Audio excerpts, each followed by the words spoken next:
Live કથાઓ તેમજ અવનવા વિડીયો માણવા લાઈક કરો, સબસ્ક્રાઇબ કરો Radhe Radhe official YouTube channel. અને હા, બેલ આઇકોન પ્રેસ કરવાનું ભૂલશો નહીં, નવીનતમ વિડીયો સૌથી પહેલા નિહાળવા માટે.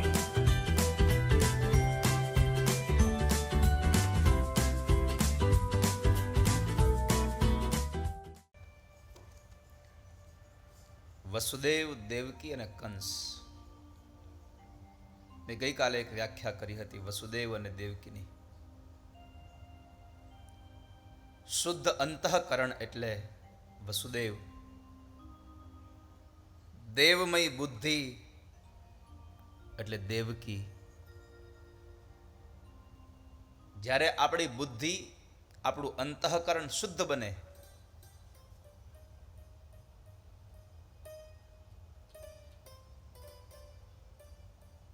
ત્યારે ભગવાન મળે. અને એટલા માટે એક પદની એક પંક્તિ છે, અગર ઉનસે મિલને કી દિલ में तमन्ना हो, अगर उनसे मिलने की दिल में तमन्ना,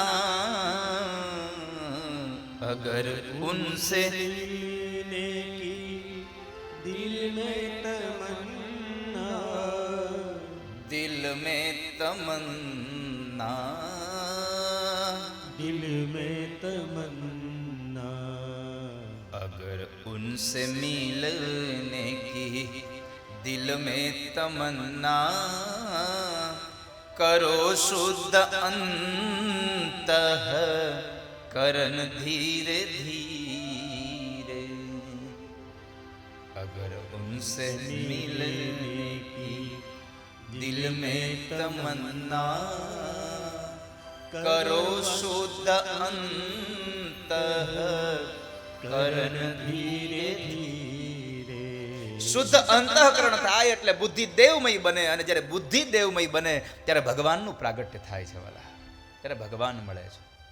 અંતઃકરણને શુદ્ધ બનાવો.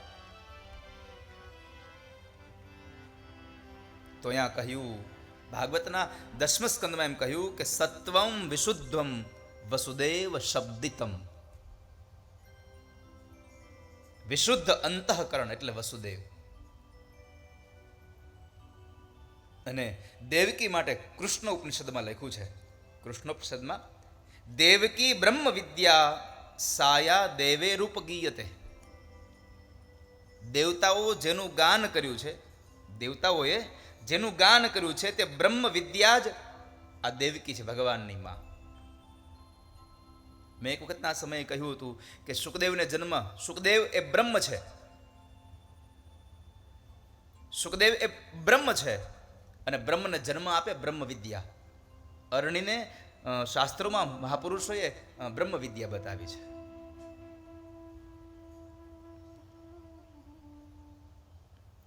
ધ્રુતાચી નામની અપ્સરા.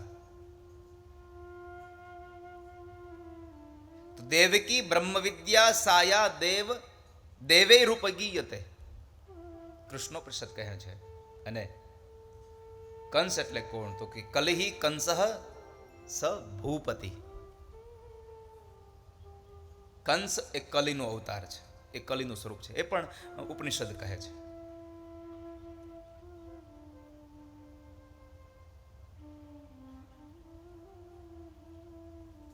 તો ભગવાનનું પ્રાગટ્ય થયું. અને ભગવાન કોના માટે જન્મે છે? વિપ્રધેનુ સુરસંત હિત, વિપ્રધેનુ સુરસંત હિત. વિપ્ર એટલે બ્રાહ્મણ, સુર એટલે દેવતાઓ, ધેનુ એટલે ગાય, અને સંત એટલે કોઈ મહાપુરુષો. આ ચાર માટે થઈ અને ભગવાન પ્રગટ થાય છે.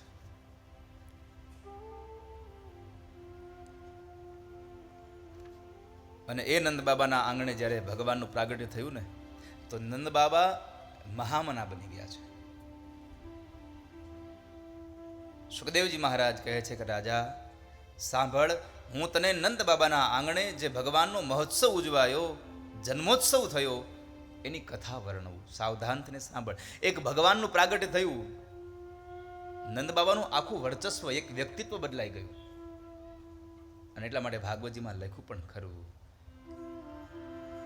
નંદસ્ત્વાત્મજ ઉત્પન્ને જાતા હલાદો મહામના આહુય વિપ્રાન વેદજ્ઞાન સ્નાતઃ શુચિરલંકૃત. નંદસ્ત્વાત્મજ ઉત્પન્ને શબ્દ વાપર્યો છે, નંદસ્ત્વાત્મજ. આત્મજ એટલે પુત્ર થાય. તો આપણને તો એમ લાગે કે આ તો અહીં ખોટો લખ્યો શ્લોક. સુખદેવજી મહારાજા ખોટું બોલ્યા. નંદસ્ત્વાત્મજ ઉત્પન્ને જાતઃ લાદો મહાન. નંદસ્ત્વાત્મજ ઉત્પન્ને, તો નંદ બાબાનો દીકરો ઉત્પન્ન થયો, નંદ બાબાને ત્યાં દીકરો થયો. તો આ તો આપણને માન્યમાં ન આવે, કારણ કે આપણે બધા જાણીએ છીએ કે વસુદેવનો દીકરો છે, વસુદેવનો આત્મજ છે. તો શા માટે લખ્યું અહીં આત્મજ?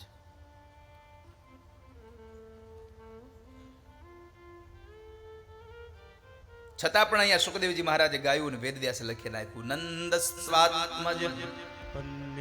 નંદ બાબાને ત્યાં આત્મજ ઉત્પન્ન થયો. પણ શાસ્ત્રમાં બતાવ્યું છે, શાસ્ત્રમાં એમ કહ્યું છે, પિતા 5 પ્રકારનો હોય છે. 5 પ્રકારના પિતા હોય છે. એમાં પહેલો એક જન્મદાતા. તો અહીંયા આપણે કહેવું પડે કે નંદ બાબા જન્મદાતા તો છે નહીં. તો બીજો પ્રકાર પિતાનો છે જીવનદાતા.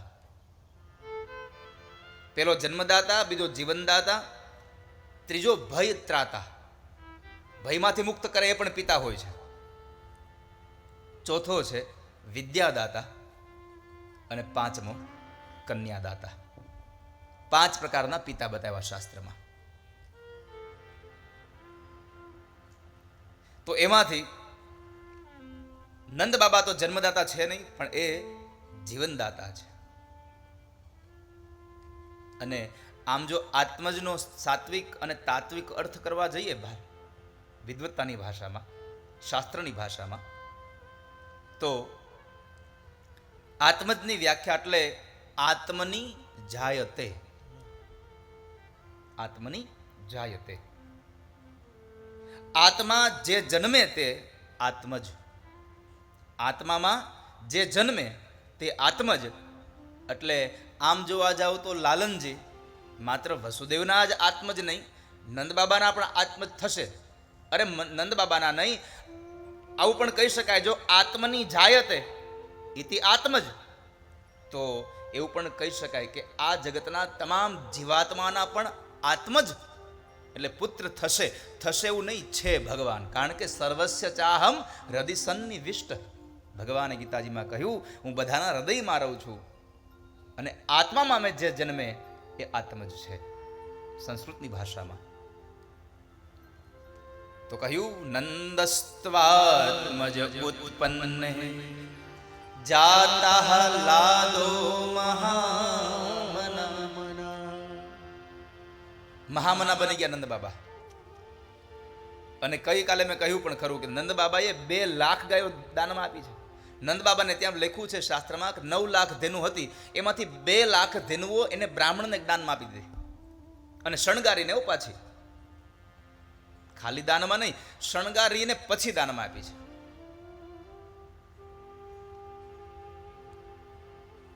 અને ગાય દાનમાં દેવી હોય તો એના ઘણા બધા નિયમો છે.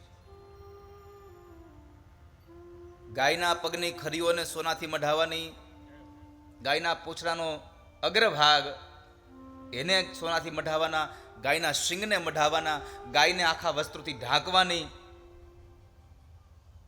એટલું જ નહીં, ગાયને જ્યાં જગ્યાએ તમે દાનમાં આપો છો એને દાનમાં આપ્યા પછી એ ગાયને રહેવા માટેની જગ્યા આપવાની.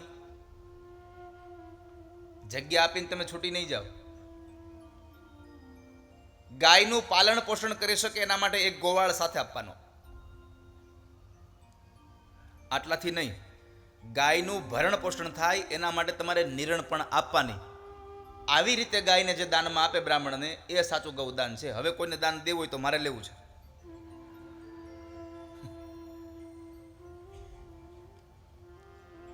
નહીં તો તમે અત્યારે અહીંથી ગાય પકડાવો સીધે સીધે, મારે ત્યાં જઈને ફ્લેટમાં બાંધવી ક્યાં?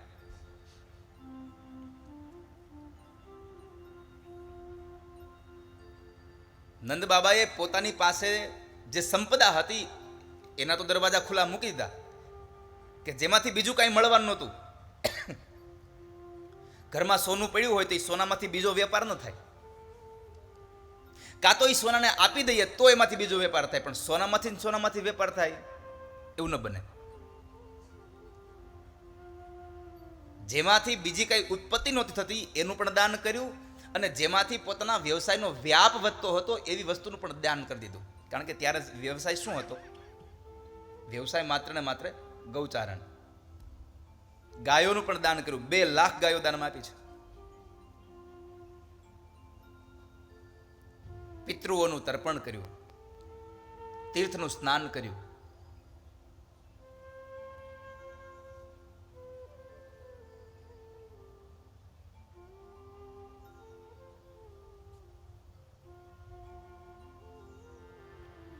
અને પિતૃ પાસે જ્યારે તમે કંઈક માગો ને ત્યારે એવું માગજો કે અમારા કુળમાં દાતારોની અભિવૃદ્ધિ થાય.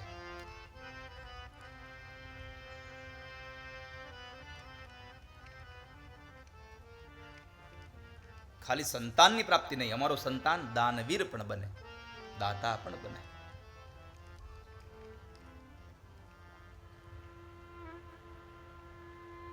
નંદ બાબા બધાને ગાયો દાનમાં આપતા હતા. ઘણા બ્રાહ્મણો 10-10, 15-15, 20-20 ગાયો લઈ ગયા. એમાં એક ભૂદેવ બરાબર ગાયો દાનમાં દીધી ને નંદ બાબાએ, તો 10-15 ગાયો લઈ અને ઘરે ગયા.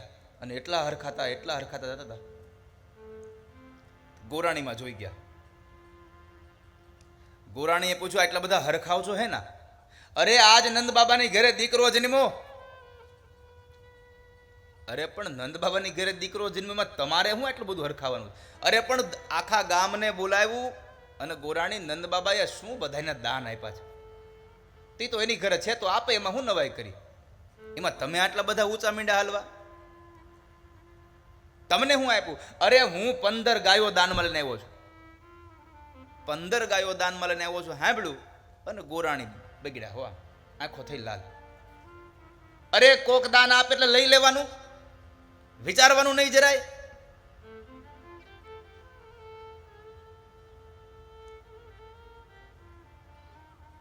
નંદ બાબા તો દાનમાં હાથી આપે, બાંધવો ક્યાંય 10x10 ની ઓરડીમાં.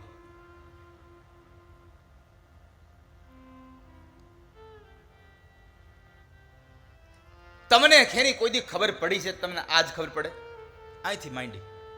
અને આમે વાત સારી છે, મને એ નથી સમજાતું આપણને ખબર કેદી પડશે. તમે જુઓ, તમે તમારી જાતે જ નક્કી કરજો. હવે હું તમને ખાલી ઉદાહરણ આપું. જ્યારે આપણે નાના હોય બાળક સ્વરૂપમાં અને કંઈક ભૂલ કરીએ અને પાડોશી આપણને ખીજાતા છોકરાઓને, એટલે આપણી મા બાપ શું કહે? એ ભાઈ મારો છોકરો જે નાનો છે એને કંઈ ખબર નથી પડતી. નાના હોય ત્યાં સુધી મા બાપ એમ કે એને ખબર નથી પડતી. જેવો પરણાવો એટલે ઘરવાળી એને બેનપણી કે તાર ભાઈને ત્યાં કંઈ ખબર જ પડે છે.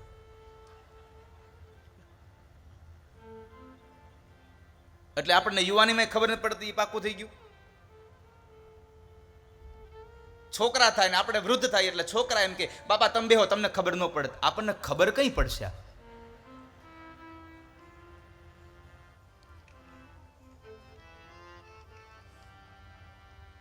એટલે ગોરાણીમાં ઉપાડ્યા કે તમે આમ 15 ગાયો દાનમાં આપી એટલે લઈને આવવાનું, બાંધવી ક્યાં, આમ છે તેમ છે. ગોર બાપાને થયું આ વાત સાચી સાડી, આ 15 ગાયો દાનમાં એટલે હવે આમાંથી છટકવું કેમ? એટલે ગોર બાપાએ કીધું, અરે પણ ગોરાણી આટલી બધી રાડે કરો છો, તમે સાંભળો તો ખરા. નંદ બાબા બધાને ગાયો દાનમાં દેતા હતા. મને એમ થયું કે લાવીને વધારે લઈ જાવ, કારણ કે મને વિચાર આવ્યો કે મારા સસરાની ઘરે કાંઈ દૂજાણ નથી, 10 ગાયું ન્યા મોકલી દો. હે હા, તમને આજ પહેલી વાર બુદ્ધિવાળું કામ કર્યું. કે આજ પહેલી વાર. જીવનમાં પહેલી વાર સારું કામ કર્યું એ કે પિયરનું આવે એટલે બેનોને આમ જો આમ પછી તમારે ચા માગવી ન પડે, તરત જ આવે.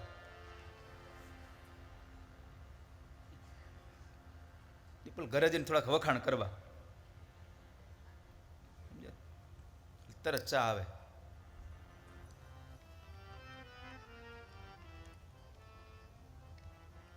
કારણ કે તમે 2-3 મહિના મારી હારે આમ રેખડાવો, ઘરના મોઢા જોવા ન મળ્યા હોય. ધન્યવાદ છે ને આ બધા લોકોને, આખી અમારી ટીમના સાઉન્ડ. ગઈકાલે જ હું કૃણાલ મને વાત કરતો હતો, દાદા આ લોકો બધા તમારી સાથે આમ કન્ટિન્યુ હોય. મેં કીધું ક્યારેક ક્યારેક અમારે 4 મહિને ઘરે જવાનો વારો આવે, એટલે ધન્ય છે આ લોકોને કે એ લોકો 4 મહિના સંન્યાસ જાહેર કરી દે છે. હા, અમારે ગિરીશભાઈ આ બધાનું માતમ છે બાપા.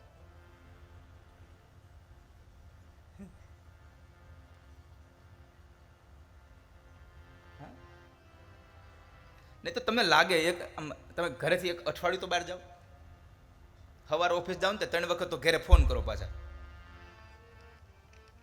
અને એમાં બપોરે 1 વાગે જમવા આવવાનો ટાઈમ હોય ને તમે 1:30 વાગે આવ્યા હો, ત્યાં તો જાણે આખું અહીંયા ઉથલ પાથલ થઈ ગયું એમ થઈ ગયું. કેમ 1:30 વાગી ગયો આજે?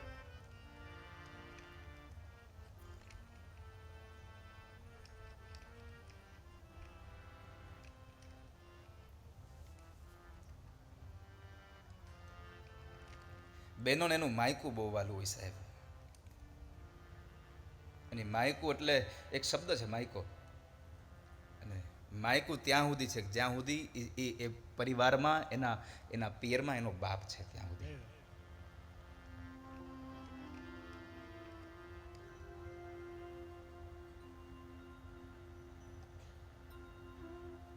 કારણ કે માં છે એ પોતાના પતિને આધીન હોય છે.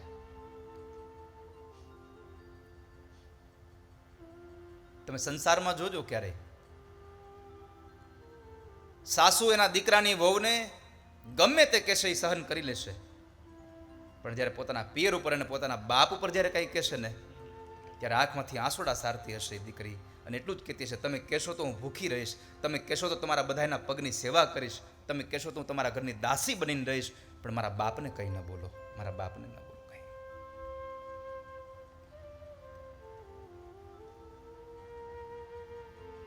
દીકરીને પોતાના પિયરનું મહાત્મ્ય ક્યાં સુધી હોય? જ્યાં સુધીનો બાપ જીવતો હોય ત્યાં સુધી. તમે જોજો, અનુભવ કરજો, જેવો બાપ ગુજરી જાય ને પછી દીકરી પિયર જવાનું ઓછું કરી દેશે. કારણ કે બાપ બેઠો હોય ત્યારે એનું મન પિયરમાં હોય.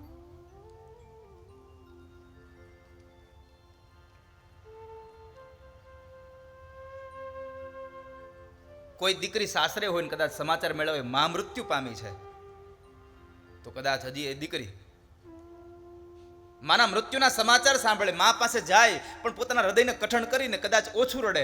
પણ આ ભારત વર્ષની એક દીકરી એવી છે, નથી હજી સુધીમાં કોઈ કે પોતાના બાપના સમાચાર મળ્યા હોય કે મૃત્યુ પામ્યો છે અને કોઈ દીકરી પોતાના હૃદય પર પથ્થર રાખી શકી હોય. સાસરેથી જ્યારે પિયરે જાય ને બાપ મૃત્યુ પામ્યો હોય, એટલી આમ આમ આમ આમ ધ્રુસકે રડતી હોય, પણ બાપના આંગણામાં જાય ને તો ધફ નારાયણને પડી જતી હોય છે. કારણ કે આજ મારો સંસારનો, આજ મારા બાપની સાથેનો અહીંનો લગાવ સમાપ્ત થઈ આવ્યો છે. માં બેઠી હોય છે, પણ વાત એ વાતની હોય છે કે માં હોય એ દીકરાઓને આધીન થઈ જતી હોય, ભાઈને આધીન થઈ જતી હોય છે, ભાભીને આધીન થઈ જતી હોય છે.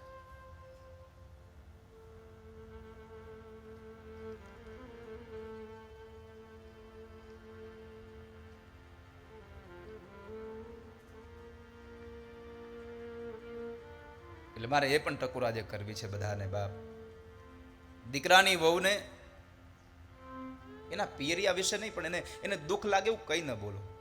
ખાલી એટલો વિચાર કરો કે આપણી દીકરી સાસરે જાય, જ્યારે આપણી દીકરીને કોઈક આવું કરે ત્યારે આપણી આતડી કેટલી કકડે છે, તો આ પણ કોઈકની દીકરી જ છે.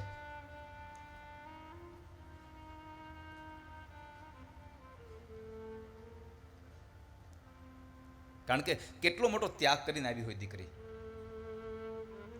એકવાર એક પતિ પત્ની એના દીકરાને પરણાવીને બેઠા હતા,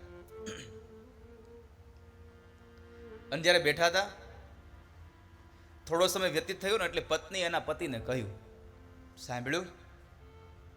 એટલે જરાક મોઢું ઉતરી ગયેલી કઢી જેવું હતું સાસુમાનું. એટલે પતિએ પૂછ્યું કેમ આમ આટલી બધી ઉદાસ થઈને? ઉદાસ ન થાવ તો શું થાવ? હવે છોકરો આપણો નથી રહ્યો, અડધોની વહુનો થઈ ગયો છે. છોકરો અડધોની વહુનો થઈ ગયો છે. આટલું કહ્યું ને ત્યારે એના પતિએ કહ્યું તો આપણે ભાગ્યશાળી છીએ. તો આપણે ભાગ્યશાળી છીએ કે આપણો દીકરો અડધોનો થઈ ગયો. એટલે પત્ની જરાક બોલી, તમે ભાગ્યશાળી છો એમ બોલો છો, તમારે તો કેવું છે ખાલી. અડધોની વહુનો થઈ ગયો છે. અને ત્યારે ભારત વર્ષના યુવાને એ પુરુષે બહુ સુંદર જવાબ આપ્યો હતો કે આપણો દીકરો તો 50% થયો, પણ તું એ તો વિચાર કર, ઓલા કોક ઘરેથી આવી, પારકા ઘરેથી આવેલી દીકરી 100% આપણા ઘરની થઈ ગઈ છે, એનો તો વિચાર કર. તમારો દીકરો 50% વહુનો થાય એમાં તમને વાંધો છે, દીકરી તમારી 100% થઈ ગઈ એનો તમને હરખ નથી? ઘરમાં પગ મૂકતાની સાથે પોતે બધું જ સ્વીકાર લીધું હોય કે હવેથી આ જ ઘર મારું છે, આ મારું છે.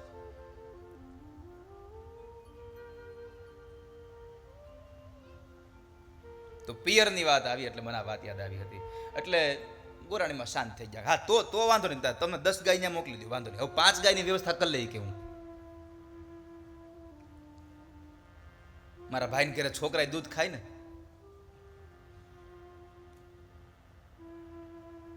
નંદ બાબાએ ખૂબ દાન આપ્યું છે. ભગવાન ક્યાં પધારે? જેની પાસે ભેદ નથી. જ્યાં ભેદ નથી ત્યાં ભગવાન આવે છે.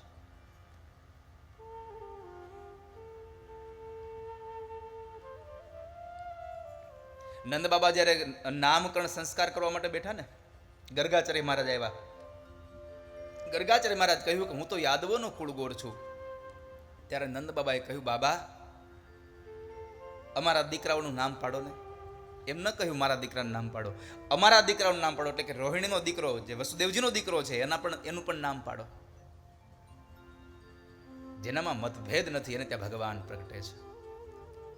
નહીં તો કુરુક્ષેત્રના મેદાનમાં ભગવાન હતા અને કૌરવો જેટલા થાય એટલા પાંડવો થતા હતા, પણ છતાં ભગવાન પાંડવોની સાથે રહ્યા. કારણ ધૃતરાષ્ટ્રની અંદર મતભેદ હતો, આ મારા છે, આ પાંડવોના છે. નહીં તો પાંડવની ગેરહાજરી હતી પાંડુની રાજાની. અને સાચો ધર્મ હતો ધૃતરાષ્ટ્રનો કે અમારા દીકરાઓ છે એમ માનીને એને સાચવવા જોતા હતા. અને એ ભેદ ક્યાં દેખાણો? ગીતાજીના પહેલા શ્લોકમાં. સંજય જ્યારે ધૃતરાષ્ટ્રને કુરુક્ષેત્રના મેદાનનું બધું આમ દ્રશ્ય દેખાડે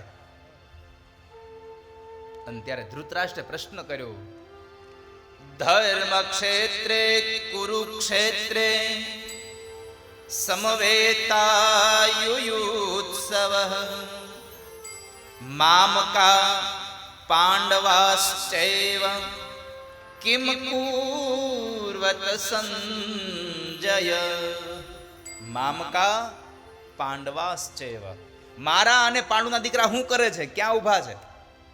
આ ભેદ થયો એટલે ભગવાનને ત્યાં ન જમે, ભગવાન ત્યાં ન આવે.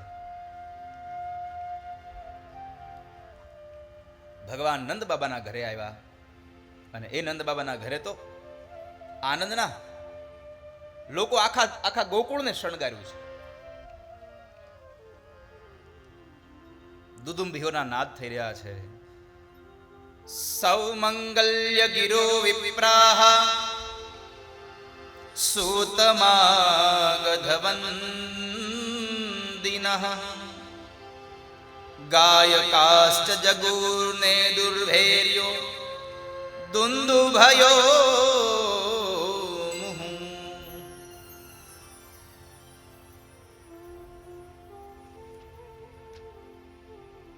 બધાના દાન આપ્યા છે નંદ બાબાએ.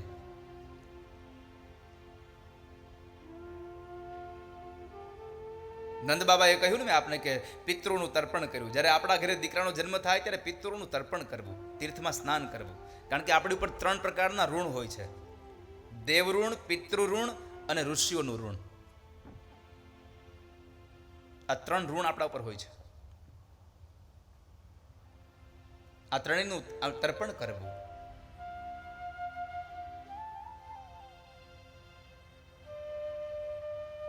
અને આ બધામાંથી તર્પણ કરીને છૂટી કઈ રીતે શકાય? તો બતાવ્યું, દેવતાઓનું પૂજન અર્ચન કરી અને દેવતાઓના ઋણમાંથી મુક્ત થઈ શકાય. ભગવાનની પૂજા કરીએ, એની અર્ચા કરીએ અને એમાંથી આપણે ભગવાનના દેવતાઓના ઋણમાંથી મુક્ત થઈએ. ઋષિઓના શાસ્ત્રોનું ચિંતન કરીએ, મનન કરીએ, શ્રવણ કરીએ, એવી રીતે ઋષિઓના ઋણમાંથી મુક્ત થવાય. સમાજની સેવા કરીએ, સમાજને યત્કિંચિત કામ લાગીએ તો સમાજના ઋણમાંથી મુક્ત થવાય. અને પિતૃઓનો જ્યારે ઋણમાંથી, તો કહેવાય છે કે પુત્રનો જન્મ થાય ત્યારે પિતૃ ઋણમાંથી મુક્તિ મળે છે. આપણે ત્યાં સંતાનની પ્રાપ્તિ થાય ત્યારે આપણને એ સંતાન આપણને પિતૃઓના ઋણમાંથી મુક્ત બનાવે છે. રામચરિત માનસમાં પણ જ્યારે રામજીનું પ્રાગટ્ય થયું ત્યારે પણ નાંદી શ્રાદ્ધ કર્યું છે. અને રામચરિત માનસમાં એનો ઉલ્લેખ છે, નંદી મુખ શ્રાદ્ધ કરી જાત કર્મ સબ કીન, હાટક ધેનુ બસન મનિ નૃપ વિપ્રન કહ દીન. મહારાજ દશરથે પણ ત્યાં આગળ જાતકર્મ સંસ્કાર કરાવ્યા, નામકરણ સંસ્કાર કરાવ્યા હતા. આ બધાયમાં નાંદી શ્રાદ્ધનું કર્મ પણ કરાવ્યું છે. તો એ નંદ બાબાના આંગણે બધાને દાન આપ્યું. નંદનો અર્થ છે બીજાને આનંદ આપવો, અને યશોદાનો અર્થ છે પોતાનો યશ બીજાને યશ આપવો. એ યશ પ્રદાનની વાત.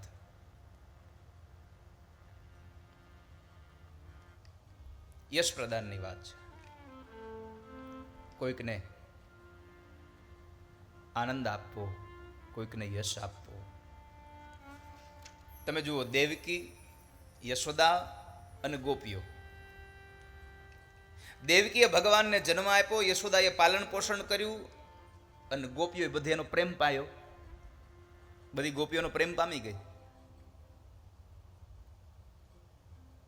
મારે આપ સૌને એક પ્રશ્ન કરવો છે કે દેવકી, યશોદા અને ગોપીઓમાં હું આ ત્રણમાંથી તમને પૂછું કે આમાંથી સૌથી વધારે ભાગ્યશાળી કોણ? તો તમને તમારા મનથી, તમારા મતે ભાગ્યશાળી કોણ?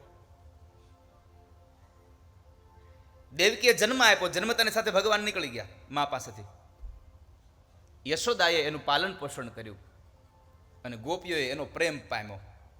તો સૌથી વધારે ભાગ્યશાળી કોણ? ચાલો એકથી પૂછીએ આપણે. દેવકીને ભાગ્યશાળી ગણતા એવા હાથ ઊંચા કરો. યશોદાને ભાગ્યશાળી ગણતા એવા હાથ ઊંચો કરો. ગોપીઓને ભાગ્યશાળી ગણતા એ હાથ ઊંચો કરો. વાહ! તમારા બધા માટે એકવાર તાળીઓ વગાડો. મેં કહ્યું હતું ને આગળના દિવસોમાં કે આપણે તો અનેક વખત બોલીએ છીએ, આઈ proud of you, I proud of you, I proud of you. પણ ક્યારેક તો તમારા હૃદય ઉપર હાથ મૂકીને બોલો, આઈ પ્રાઉડ ઓફ મી. ક્યારેક તમારી જાતને તો તમે પ્રાઉડ ગણો. એટલે કોઈ આપણો વાહનો થબડે તો આપણે હાથે થાબી લેવા. પોતાનું કર્મ જાતે કરવું એમ. આ બધા આપણા મતે સાચા હશો, પણ મારા મત દ્વારા હું કહું તો ગોપીઓ ભાગ્યશાળી નથી, યશોદા પણ ભાગ્યશાળી નથી. ભાગ્યશાળી તો દેવકી છે કે જેણે બ્રહ્મને જન્મ આપ્યો છે. જો દેવકીએ જન્મ જ ના આપ્યો હોત તો યશોદા શું મોટા કરવાના હતા? અને યશોદાએ મોટા કરવા કરતાં દેવકીએ જન્મ જ ના આપ્યો હોત તો ગોપીઓ પ્રેમ કોનો પામવાની હતી? એટલે સૌથી ભાગ્યશાળી તો દેવકી છે મારા મતે, કે જેને બ્રહ્મને જન્મ આપ્યો છે.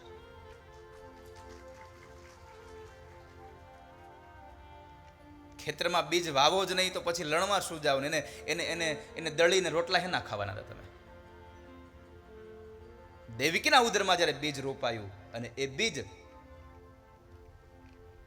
વ્રજભૂમિમાં આંબો બનીને આવ્યું અને એ આંબાની નીચે પેલી ગોપીઓ એના ફળને ચાખ્યું.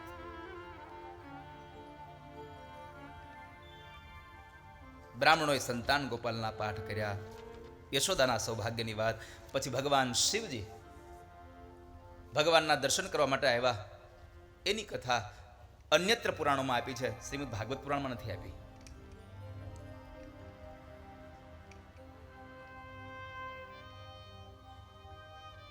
આમ જોવા જાવ તો બધા ભગવાનો અરસ પરસ પોતાના ઈષ્ટદેવ માને. ભગવાન વિષ્ણુ શિવની ઉપાસના કરે અને શિવ ભગવાન વિષ્ણુની ઉપાસના કરે.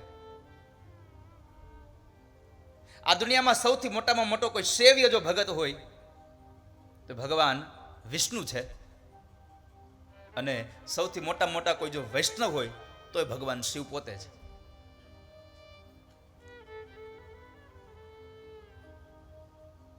એટલે તો કવિ રામ ભગતે ગાયું, વિશ્વાસુના વિશ્વાસુ,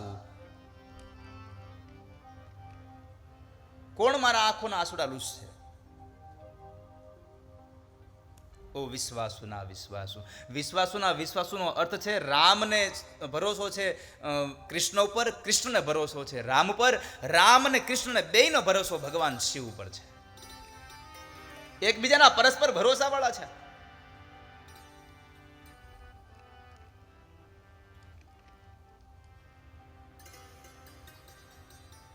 એકબીજાને ભરોસો આપ્યો ભગવાને,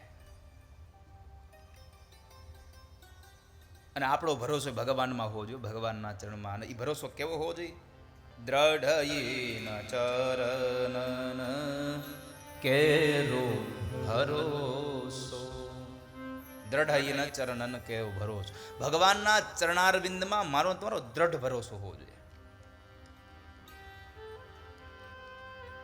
અને તમારો ભરોસો હશે તો ભગવાન તમારો ભરોસો નહીં તૂટવા દે, એની ખાતરી આપું છું. કારણ કે સમાજમાં તમે જુઓ અનેક દાખલાઓ,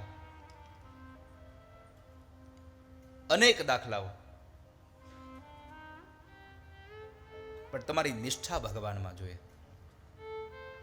તમારો ભાવ ભગવાનમાં જોઈએ.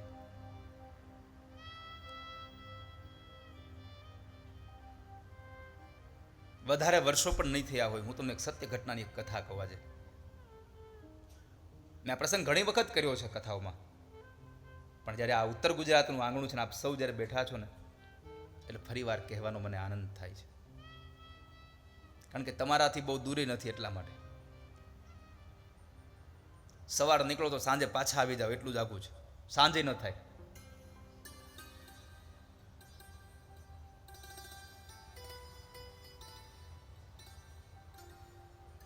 કે ભગવાનમાં એટલી નિષ્ઠા, એટલો ભરોસો, અને પોતાના સંકલ્પને વળગી રહેવાની એટલી દ્રઢતા કે ગમે તે થાય મારો સંકલ્પ ન તૂટે. એ દ્રઢતાને જેને પકડી રાખીને એને ભગવાન મળ્યા છે. એનો ભરોસો ભગવાને ન તોડ્યો. કારણ કે ભગવાન તનમાં મનમાં દેહ ભુવનમાં તારી છબી પધરા. તનમાં મનમાં દેહ ભુવનમાં ખુલ્લો છે મન મંદિર દરવાજો.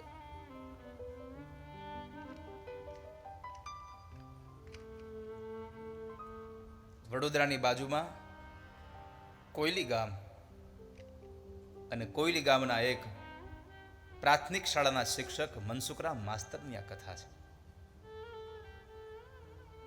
કદાચ આપે સાંભળ્યો હશે આ પ્રસંગ, ન સાંભળ્યો હોય તો સાંભળો કે ભગવાન શું કરી શકે છે. પણ ભગવાન ક્યારે કરે? જ્યારે ભક્તની નિષ્ઠા એક ક્ષણભર માટે નહીં, એક રતિભાર પણ ઓછી ન થાય ત્યારે.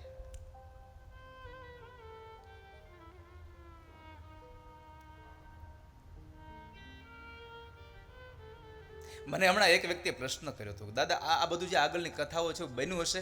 મેં કીધું બન્યું ન હોત તો આ જગત એને યાદ ન કરતું હોત કોઈ દિવસ. જો બન્યું જ ન હોત તો જગત યાદ ન કરતું હોત. એમણે મને પૂછ્યું હતું કે આ અમે બિલખાથી નીકળ્યા એટલે વચમાં શેઠ સગાળસાની જગ્યા આવી, ચલૈયાનું ધામ આવ્યું. એટલે એને મને પ્રશ્ન કર્યો, દાદા આ ખરેખર આવું બન્યું છે કે આ એની માએ એના દીકરાનું માથું કાપી નાખ્યું હોય, ખાંડણિયામાં નાખી, અને વળી પાછી દીકરાને પરણાવા જાતી હોય એમ 16 શણગાર પહેર્યા હોય, આંખમાંથી આંસુ ન પડવા દે, અને પોતે ગીત ગાતી ગાતી પોતાના દીકરાના મસ્તકને ખાંડે, આવું શક્ય છે? મેં કીધું કદાચ ભક્તોની ભાષામાં શક્ય હોય, અને તો જ ભગવાન ભોઠો પડીને ભાગ્યો પણ હોય ત્યાંથી. ભગવાન તો ભાગે.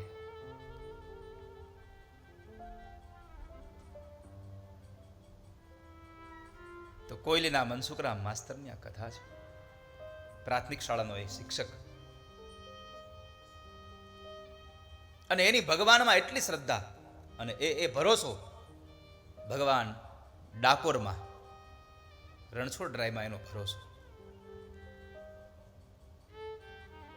અને એની જિંદગીનો એક નિયમ કે પૂનમે મારે ડાકોર જવું. પૂનમ ભરવા માટે ડાકોર જાય, જેમ આપણે અહીંથી પૂનમ ભરવા માટે અંબાજી જતા હોઈએ.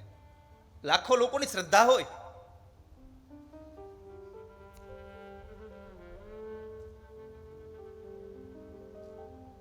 મનસુખરામ માસ્તરને દર પૂનમે ડાકોર જવાનું.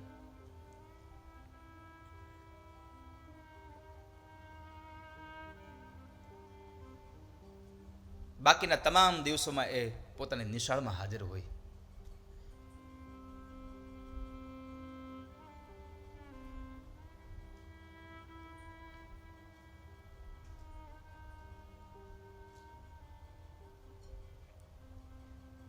સવારે 10 વાગ્યાનો નિશાળનો ટાઈમ, 5 વાગે આવવાનું. અને મનસુખરામ માસ્તર પોતાના બાળકોને એવા ભણાવે, છોકરાઓને,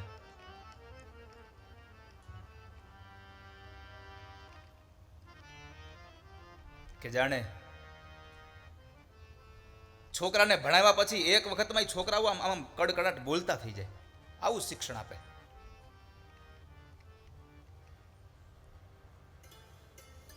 છોકરાઓ 10 વાગે નિશાળે આવે, નિશાળની સફાઈ કરાવે, અને 11 વાગે પ્રાર્થનામાં બેઠા હોય છોકરાઓ. અને પ્રાર્થનાનો નિયમ પણ ખરો કે લાઈન બધા છોકરાઓ બેઠા બેઠા બેસી ગયા હોય બધાય, અને બધા છોકરાઓની સામે એક ખુરશીમાં એક રૂમાલને પાથરી અને ડાકોર વાળાનો ફોટો રાખી અને મનસુખરામ માસ્તર બધાય છોકરાઓ પાસે ઠાકોરજીની પ્રાર્થના કરાવતા હોય. પણ કહેવાય છે ને કે આ દુનિયામાં સારા માણસો હોય ને એના વિરોધી 5 વળ. એની સારી પ્રવૃત્તિ લોકોને ગમતી ન હોય. જે છોકરાઓને મનસુખરામ માસ્તર ભણાવતા હતા એ જ છોકરાઓના કાકા અને એ છોકરાઓના મોટા બાપા મનસુખરામ માસ્તરના વિરોધી.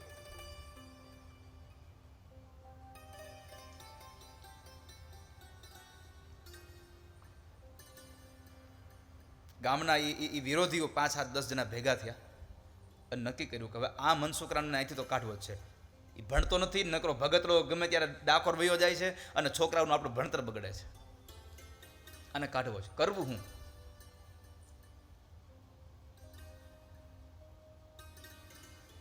એટલે મનસુખરામ માસ્તરની વિરુદ્ધમાં એક અરજી લખી વડોદરામાં જિલ્લા શિક્ષણ અધિકારીની કચેરીમાં કે સાહેબને માલુમ થાય અમારા ગામની અંદર મનસુખરામ માસ્તર છે અને એ મનસુખરામ માસ્તર છોકરાઓને ભણાવતો નથી અને ભગતરો શિક્ષક છે. જ્યારે ને ત્યારે ડાકોર વયો જાય છે અને અમારા છોકરાઓનું ભણતર બગડે છે. અમારે આવો શિક્ષક જોતો નથી. કાં એની અહીંથી બદલી કરો અને કાં તમે એને સસ્પેન્ડ કરો. આવી અરજી ગઈ. પણ જોજો ભગવાનની કૃપા તો તમે જુઓ. અરજી ગઈ એટલે અરજી આવે એટલે ધ્યાને લેવી પડે. રજીસ્ટર થઈ અરજી.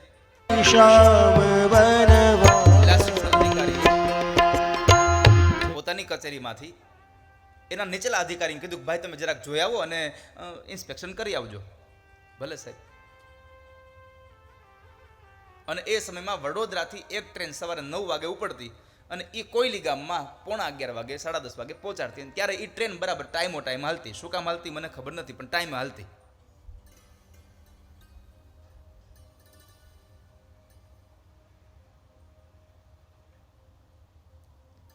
સાડા 10-11 વાગે ત્યાં ઉતારે. એમાં બરાબર ઇન્સ્પેક્શનના સાહેબ આવવાના. મનસુખરામ માસ્તરને કશી ખબર નહીં અને એનો તો ક્રમ હતો પ્રાર્થના કરવાનો.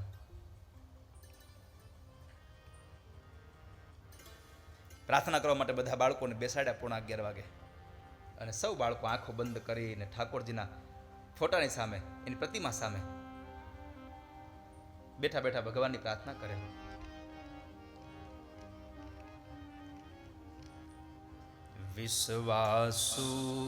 વિશ્વાસુના વિશ્વાસુ મારા કોણ લુછે આ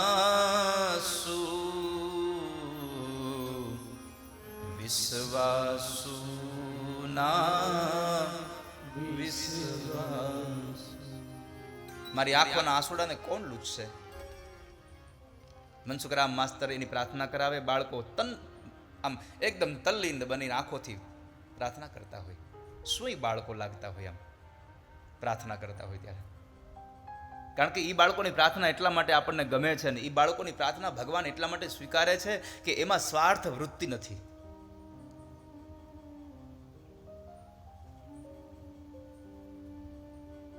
નિસ્વાર્થ ભાવનાથી ભગવાનની પૂજા થાય છે. અને એ સમય બરાબર ઓલા જિલ્લા શિક્ષણ અધિકારીની કચેરીમાંથી એક અધિકારી અને એની હારે એનો પટાવાળો બેગ લઈને આવ્યો. ટ્રેન આવીને આમ ગામમાંથી આવ્યા એટલે ઓલા ગામના જે લોકોએ અરજી આપી તેને ખબર પડી કે આજ તો ઇન્સ્પેક્શન આવ્યું, હાલો. તે બરાબર ઓલા ઇન્સ્પેક્શન વાળા સાહેબ અંદર આવ્યા, પણ એ સમય બરાબર પ્રાર્થના ચાલુ હતી. મનસુખરામ માસ્તરની પણ આંખો બંધ, છોકરાઓની આંખો પણ બંધ.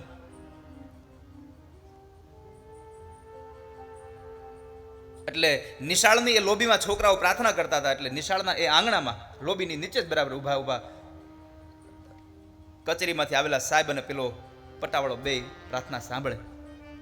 પણ સાહેબ કઈ બોલે એની પેલા પટાવાળાએ એને સાહેબને કીધું, સાહેબ આનો રિપોર્ટ હારો લખતા નહીં હો જરાય, જુઓ તો ખરા. ને આપણે આવ્યા એને આદર સત્કાર નથી આપતો. પણ મનસુખરામ માસ્તરની આંખો બંધ હતી.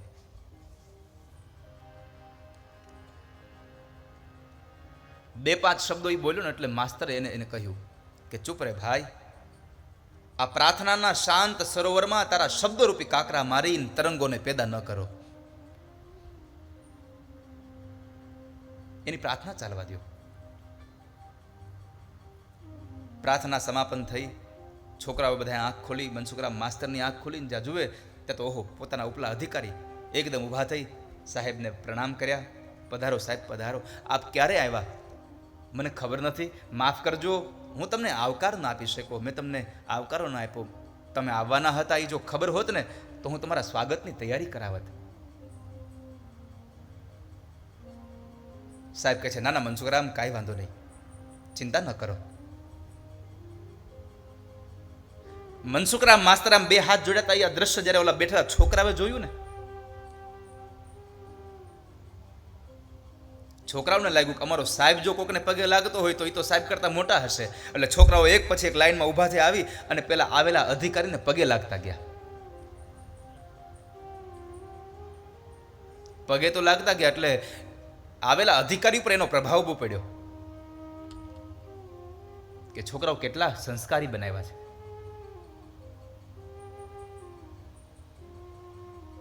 કેટલા સંસ્કારી છોકરાઓ છે. સાહેબ અત્યારે આપણું ઓચિંતું આવવાનું? હા મનસુખરામ, તમને નથી ખબર? ના સાહેબ, મને કંઈ ખબર નથી. તમારા ગામના લોકોએ તમારા વિરુદ્ધમાં અરજી આપી છે. હે સાહેબ, અરજી આપી છે? મને ખબર નથી. પણ મનસુખરામ, ચિંતા ન કરો. આજ તમારી સ્કૂલની મુલાકાત લીધી, તમારા સ્કૂલનું આ બધું દ્રશ્ય જોયું, કાર્યવૃત્તિ જોઈ, આ તમારા છોકરાઓના સંસ્કાર જોયા. મને એમ લાગે છે કે આ લોકોએ ખોટી અરજી આપી છે. તમે જરાય ચિંતા ન કરતા, હું તમારી ભલામણ પણ કરું છું અને મારા હોદ્દા પ્રમાણે હું તમારો 3 રૂપિયાનો પગાર વધારતો જાઉં છું આજે આ બધી તમારી પ્રવૃત્તિને જોઈને. આ છોકરાઓ સાંભળતા હતા. એટલે મનસુખરામે કીધું કે સાહેબ ચાલો આપણે ઓફિસમાં બેસીએ. હા મનસુખરામ, આપણે ઓફિસમાં બેસીએ, પણ એક કામ કરો, આ છોકરાઓને રજા આપી દો. છોકરાઓ ભલે ઘરે મજા કરે, આપણે બેસીને વાતો કરીએ. મોટો બેલ પડ્યો. છોકરાઓ બધા દફતર લઈને નીકળી ગયા. જ્યારે છોકરાઓ નીકળતા હતા ને ત્યારે ઓલા ભોરિંગ તત્વો, ભગવાન શિવના ઘરેણા, શેરીઓમાં ડોકા કાઢતા હતા. જેમ ઓલા ભોણમાંથી બહાર આવે એમ ડોકા કાઢતા હતા. અને જેવા છોકરા આમ સ્કૂલના દરવાજાની બહાર નીકળ્યા એટલે કે એ અહીંયા છોકરા, અહીંયા કાકા અને બાપા બોલાવ્યા. ઓલા સાહેબ આવ્યા છે ને, શું થયું? અરે બાપા, એ સાહેબ આવ્યા અને એ સાહેબે અમારી પ્રાર્થના સાંભળીને બધું જોયું ને તો એ સાહેબ બહુ રાજી થયા.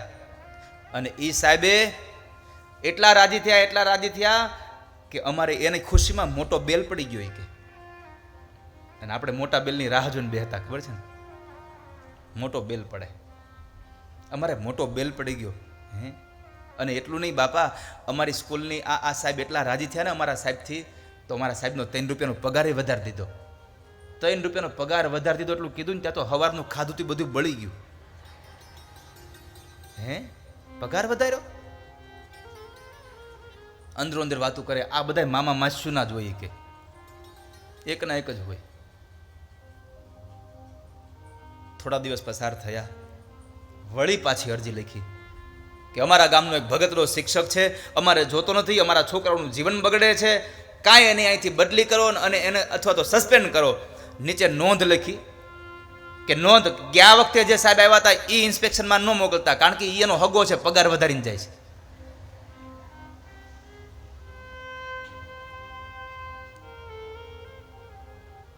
એનો પગાર વધારીને જાય છે, એને તમે મોકલતા નહીં. વળી પાછી અરજી ગઈ, વળી પાછા અધિકારી આવે. એનો એ જ ક્રમ, ટ્રેનને આવવાનું, અહીંયા પ્રાર્થનાનો સમય થાય અને પ્રાર્થનામાં બેસે. એટલે પ્રાર્થનામાં આવીને જ્યારે બેઠા હોય ને એ પ્રાર્થના ગવાતી હોય ને પ્રાર્થનામાં આવે એટલે એનું મન બદલી જાય, બદલી જાય ને બદલી જાય. સાહેબ આ નક્કી છે.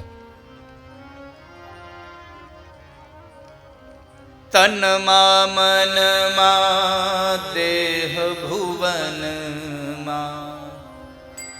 તનમાં મનમાં દેહ ભુવનમાં ત્રણેય જગ્યાએ ભગવાનની છબી પધરાવી છે. પણ આવેલા અધિકારી એટલા પ્રભાવિત થઈ ગયા ને એની પ્રાર્થનાથી ને બધાથી. તો પેલો અધિકારી આવ્યો તો ને 3 રૂપિયા પગાર વધાર્યો, આ બીજો આવ્યો તો એને 5 રૂપિયા પગાર વધારીને ગયા. અને ગામના લોકોને સમાચાર મળ્યા અને વળી ગામના લોકો આ બધા એકના એક જ છે. પણ આ લોકો તો એટલા માટે અરજી આપતા હતા કે આ મનસુખરામ હાજર ન હોય ને જો ઇન્સ્પેક્શન આવે ને તો કાંટો નીકળી જાય. હવે કરવું શું? બહુ પ્રયત્નો કર્યા. પણ એમાં એકવાર બન્યું એવું, ગામના લોકો ભેગા થયા ને એમાં એકાદો ડાયો તો હોય. એક કામ કરો, તારીખ્યું મંગાવો. તારીખ્યું મંગાવ્યું. જુઓ આમાં પૂનમ કેદી છે, પૂનમને સોમવાર આવે છે, જુઓ રજા છે નહીં, કોઈ જાહેર દિવસ નહીં. લખો અરજી કે આ દિવસે તમે આવજો અને હવે આ વખતે બીજા કોઈ અધિકારી નહીં, જિલ્લા શિક્ષણ અધિકારી પોતે આવજો. કારણ પૂનમે તો એ જાહેર જ મનસુખરામ બારો ડાકોર વયો જશે. અને જિલ્લા શિક્ષણ અધિકારીની કચેરીમાં બરાબર એ અરજી ગઈ 3જી વાર. જિલ્લા શિક્ષણ અધિકારી આ 3જી વખત અરજી જોઈ એટલે 2 આગળને જે મોકલ્યા હતા ને ઇન્સ્પેક્શનમાં એને બોલાવ્યા. એટલે હું તમને આ કીધું તું કામ તમે નથી ગયા? સાહેબ જઈ આવ્યા ને. અરે પણ તો આ 3જી વખત અરજી. સાહેબ ખબર નહીં આ મનસુખરામની પાછળ માણસો કેમ પડ્યા છે. બાકી એની સ્કૂલમાં કોઈ ખામી નથી, છોકરાઓ એટલા ભણેલા ગણેલા એટલા સારા છે, તેજસ્વી બાળકો બનાવ્યા છે, એના સંસ્કાર આપ્યા છે, પણ ખબર નહીં આ શું કામ કરતા છે. સાહેબ મારી ભાષામાં તમને કહું ને તો આપણા આ જિલ્લા શિક્ષણ અધિકારીની કચેરીની નીચે જેટલી સ્કૂલો આવે ને એમાંથી પહેલો નંબર આપવો હોય ને તો હું કોયલી ગામની પ્રાથમિક શાળાને આપું મારા મતે તો. કારણ કે એની જેવી સ્કૂલ મેં ક્યાંય જોઈ નથી, એના જેવી સ્કૂલ નથી જોઈ.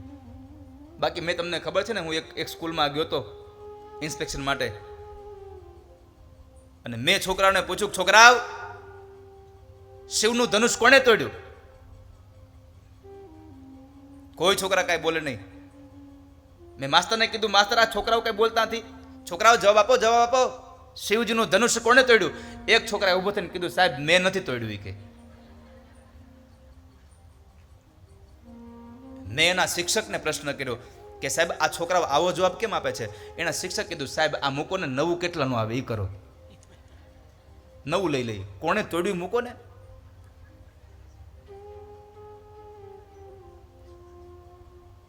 પણ કોયલીના પ્રાથમિક શાળાના બાળકો બહુ તેજ છે સાહેબ.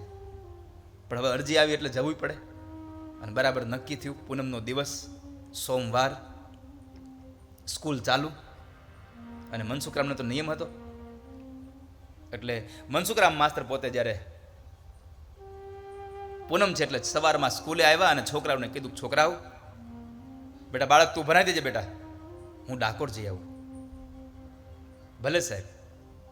આ બાજુ મનસુખરામ માસ્તર નીકળે ડાકોર જવા ગયા અને આ બાજુ જિલ્લા શિક્ષણ અધિકારી પેલી ટ્રેનમાં આવે. ગામના લોકોને ખબર હતી, ગામના લોકોએ હામૈયા કર્યા, બળદગાડા શણગાર્યા લાડવા બનાવ્યા. અને આ દુનિયાનો નિયમ છે સાહેબ, સ્વાર્થ હોય ને તો ભોજનમાં લાડવા ખવડાવે ને સ્વાર્થ પતી જાય ને તો ખાટી છાશ ન આપે તમને.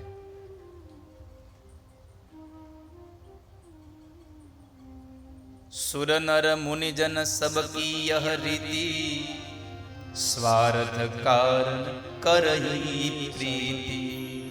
રામચરિત માનસ એમ કહે છે કે આ દુનિયામાં બધા લોકોને સ્વાર્થ સાથે પ્રેમ હોય છે, પણ બાકી સ્વાર્થ પતે એટલે કોઈને પ્રેમ નથી હોતો દુનિયામાં.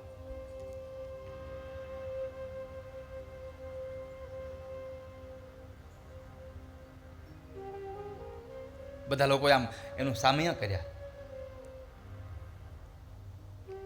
વાત ફેલાતા ફેલાતા બરાબર મનસુખરામ માસ્તરના પત્ની ઉજમબાઈ, અને ઉજમબાઈને ખબર પડી કે ઓહો હો, આ ગામના લોકોએ આજ મારા પતિની ગેરહાજરીમાં ઇન્સ્પેક્શન રખાવ્યું છે, અને આજે મોટા ઉપરી અધિકારી આવ્યા છે, આજ મારા ઘરવાળાની નોકરી જશે. પણ ઘરવાળાની નોકરી જશે ને એના કરતાં વધારે દુઃખી હતું કે મારા ઘરવાળાના બાનાની પત જશે આજે. એ જેને ભજે છે ને એની લાજ જશે આજે. અને ઉજમબાઈએ રણછોડરાયનો એક ફોટો લઈ પાટલા ઉપર રાખી અને ઘીનો દીવો મૂકીને કીધું કે એ રણછોડરાય, એ ડાકોરવાળા, તમે કાંઈક કરજો મારા વાલા. વેલેરા પધારો હરી સંતોની વારે, તમે સંતોની વારે આવજો હરી. અને આ બાજુ ઉજમબાઈના ઘરેથી પ્રાર્થનાનો એક પોકાર નીકળ્યો. બીજી બાજુ પેલા મનસુખરામ માસ્તર ડાકોરના મંદિરે જાય, રણછોડરાયના મંદિરમાં જઈને ઉભા રહ્યા છે અને પ્રાર્થના કરે. આ બાજુ પેલા જિલ્લા શિક્ષણ અધિકારીને લઈને આ ગામના લોકો નિશાળ બાજુ આવી રહ્યા. અને ઠાકોરજીને આ ખબર પડી, કહેવાય છે કે કોયલી ગામના મનસુખરામ માસ્તર ડાકોરમાં ગયા અને ડાકોર વાળો રણછોડરાય મનસુખરામ માસ્તરનું રૂપ લઈને કોયલીની પ્રાથમિક શાળામાં બેઠો જ સાહેબ. મંદિરમાંથી તેજ ઓછું થઈ ગયું, મૂર્તિમાંથી.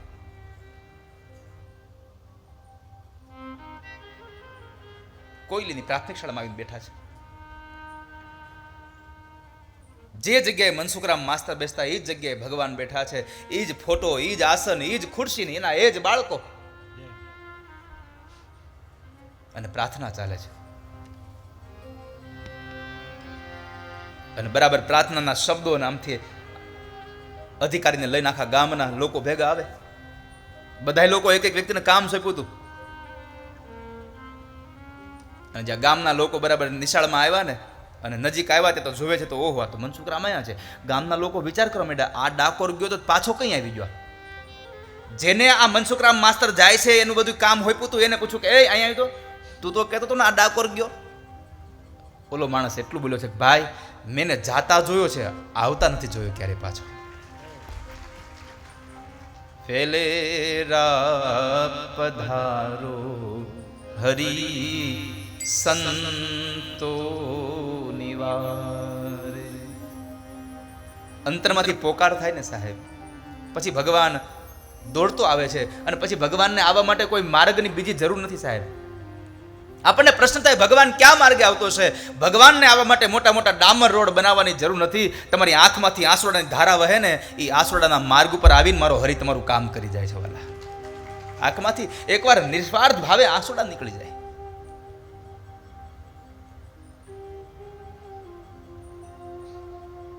ગામના લોકોને બધા આવ્યા ને આમ જિલ્લા શિક્ષણ અધિકારી પ્રાર્થના સાંભળે, ભાવમગ્ન થઈ ગયા હો.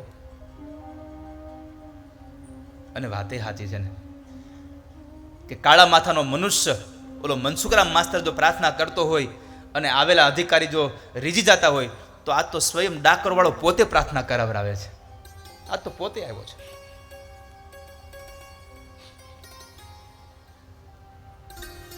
જિલ્લા શિક્ષણ અધિકારી એટલું બોલ્યા, શું પ્રાર્થના છે? પાછળથી અવાજ આવ્યો, સાહેબ પ્રાર્થના સાંભળીને જરાય નિર્ણય કરતા નહીં હો, કારણ કે આની પ્રાર્થના સાંભળીને તો અમારાય મગજ બદલી જાય છે વિચારો. એટલે તમે પ્રાર્થના સાંભળીને કાંઈ નિર્ણય નહીં કરતા. એટલી વારમાં બરાબર પ્રાર્થના પૂરી થઈ. મનસુખરામ માસ્તરના રૂપની ભગવાને આંખ ખોલી. એ જ ભાવ, સાહેબ તમે અચાનક મને ખબર નહોતી તમે આવવાના હતા. માફ કરજો, હું પ્રાર્થનામાં હતો ને હું તમને આવકાર ન આપી શક્યો. મને ખબર હોત તો તમારા સામૈયાની તૈયારીઓ કરો, તમારા સ્વાગતની તૈયારી કરે. ના મનસુખરામ, કાંઈ વાંધો નહીં.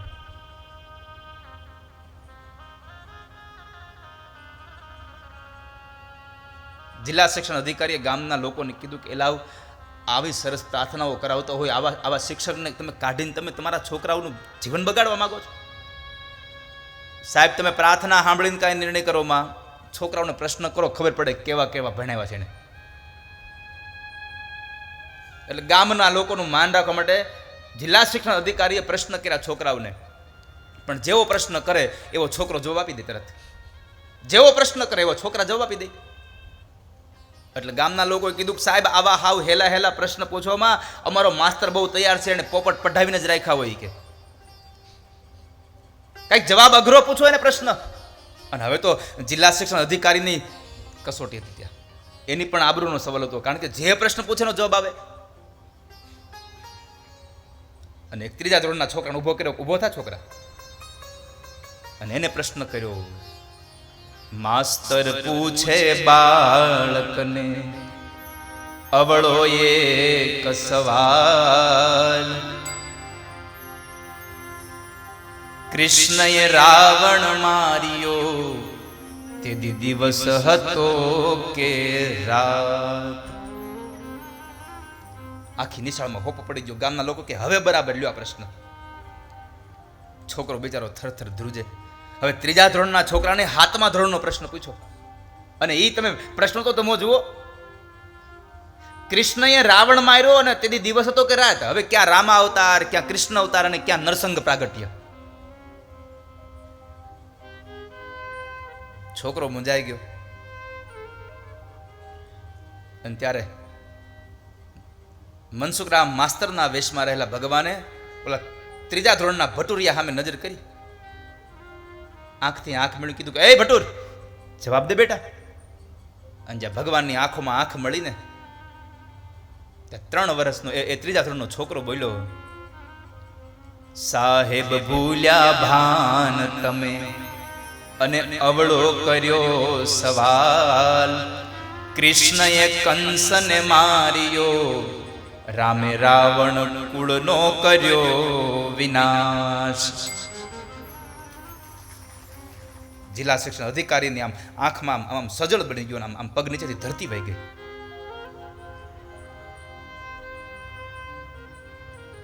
ગામના લોકોને ખૂબ ધમકાવ્યા, એમણે ખૂબ સમજાવ્યા કે આવા શિક્ષકને કાઢીને તમે તમારા છોકરાઓની જિંદગી બગાડશો. જિલ્લા શિક્ષણ અધિકારી બહુ રાજી થયા. મનસુખરામ, આ તમારા છોકરાઓ શું તમે ભણાવ્યા છે, શું સંસ્કાર આપ્યા છે, આ તમારી આ શિક્ષણની આ લાયકાતને જોઈ અને હું તમારો 15 રૂપિયાનો પગાર વધારી દઉં છું. આજે 15 રૂપિયાનો પગાર વધારો છું એટલું નહીં, પણ તમારી બઢતી માટેની હું આજે અપીલ પણ કરી દઉં છું. એની પણ આજે હું અરજી કરી દઉં છું, એની ભલામણ કરી દઉં છું. ગામના લોકોએ તો હારા લાડવા બનાવ્યા હતા. જિલ્લા શિક્ષણ અધિકારીને જમવા બેહરા, પણ લાડવા ન પીરસ્યા, કારણ કે કામ ક્યાં થયું છે આપણું,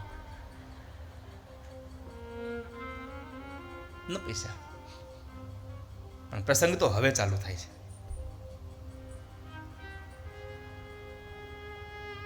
જે ટ્રેન બરાબર જે 11:15 આવે ને એ ટ્રેન પાછી જાય અને પાછી આવે 4 વાગે, અને એ 4 વાગે પાછી જવાની હોય.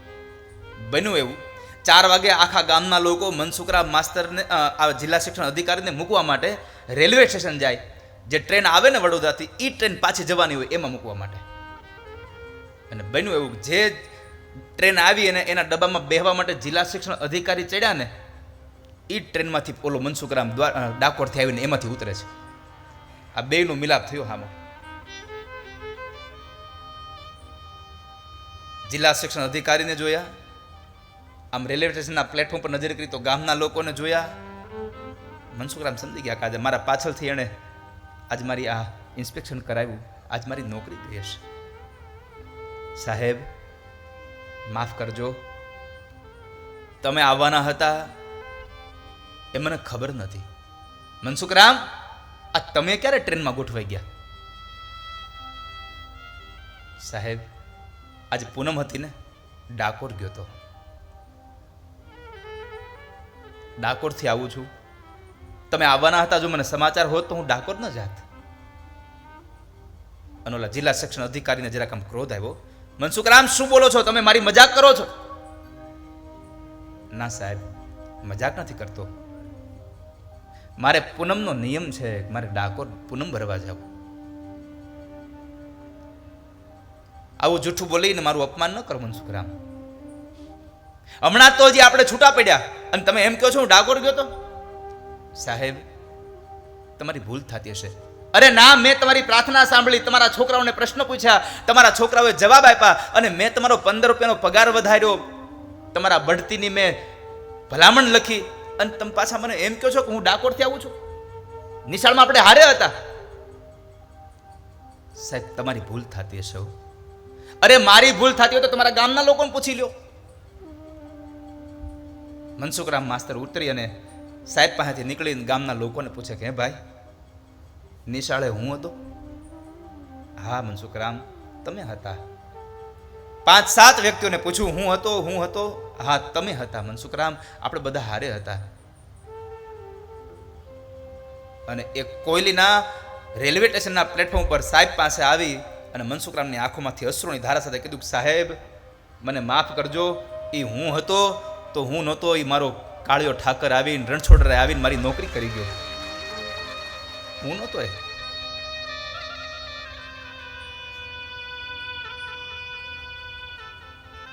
અને ત્યારે મનસુખરામે એટલું જ કીધું, સાહેબ એક કામ કરશો મારું?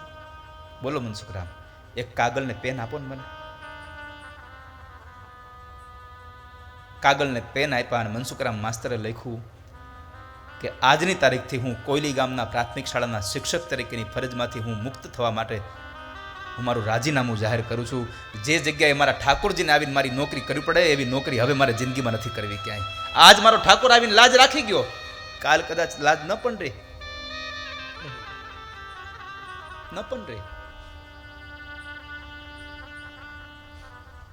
સાહેબે બહુ માથાકૂટ કરી કે મનસુખરામ રહેવા દો, તમે નોકરી કરો, બઢતી કરાવું.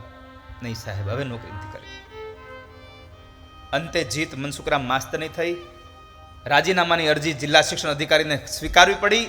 એટલું નહીં, મનસુખરામ માસ્તર ત્યાંથી નીકળીને સીધા નિશાળે આવ્યા. એની નિશાળને 4 પરિક્રમા કરી મારો ઠાકોર અહીંયા પધાર્યો હતો, મારો હરિ અહીંયા આવ્યો હતો. અને જે છોકરાને ભગવાને હામું જોયું હતું ને એને તો પોતાની છાતીએ વળગાડ્યો. મારા ઠાકોરે આની હામું જોયું હતું. મારો કહેવાનો ભાવાર્થ એટલો છે, બાપ તમારો ભાવ હશે ને તો ભગવાન તમારી બધી ઈચ્છાઓને સંપન્ન કરશે. તમારે બીજી તમારે ચિંતા કરવાની જરૂર નથી વાલા, પણ તમારી ભક્તિ હોવી જોઈએ. દ્રઢયિન ચરનન ખેલો ભરો. અને આવા એક દાખલા ક્યાં છે? જુનાગઢના નરસિંહ મહેતા માટે ભગવાન 52 વખત આવ્યા. એક વખત નહીં, 52 વખત.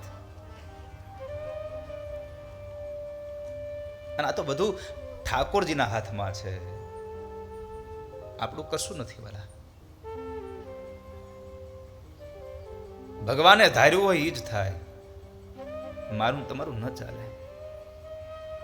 ભગવાન કહે છે તું મારું ચિંતન કર, તારા જિંદગીની ચિંતા હું કરીશ, તું મારું ચિંતન કર.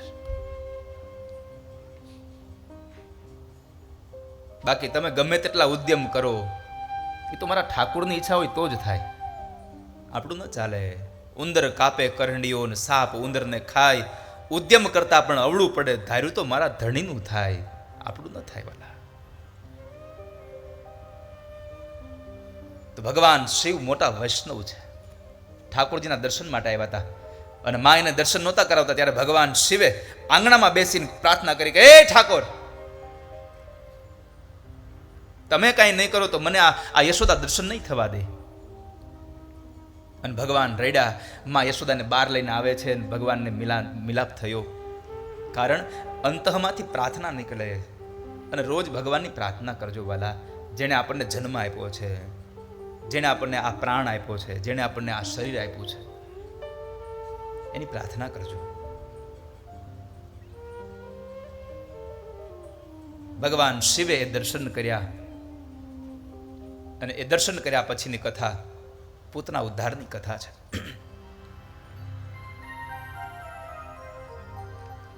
નવમીના દિવસે ભગવાનનો પ્રાગટ્યોત્સવ ઉજવાયો. બારસના દિવસે ભગવાન શિવ દર્શન કરવા માટે આવ્યા અને 14ના દિવસે માસી પૂતના આવે છે.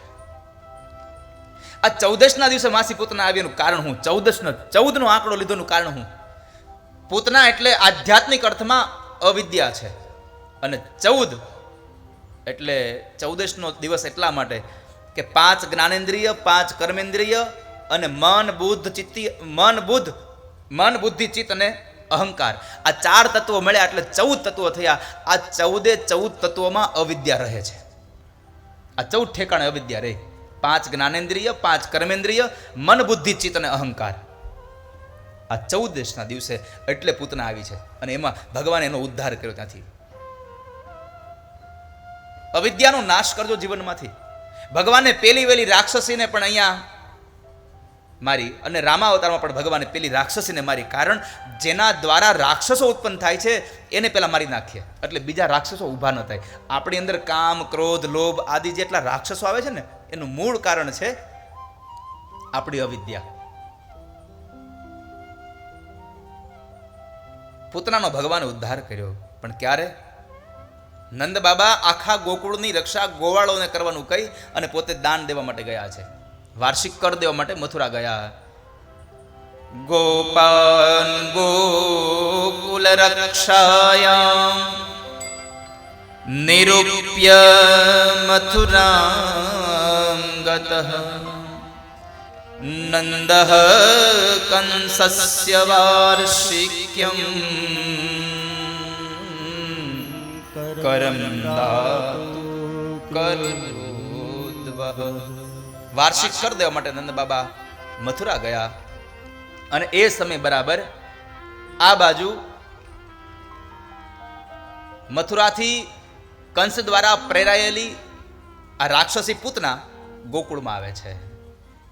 કંસેન પ્રહિતા ઘોરા પૂતના બાલઘાતિની શિશુંશ્ચાર નિઘ્નન્તિ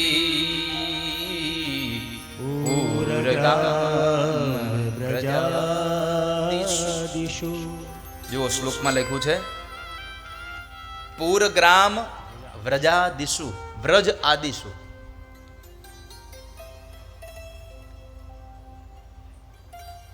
પૂરનો અર્થ થાય છે નગર, એટલે કે સાત્વિક અર્થ.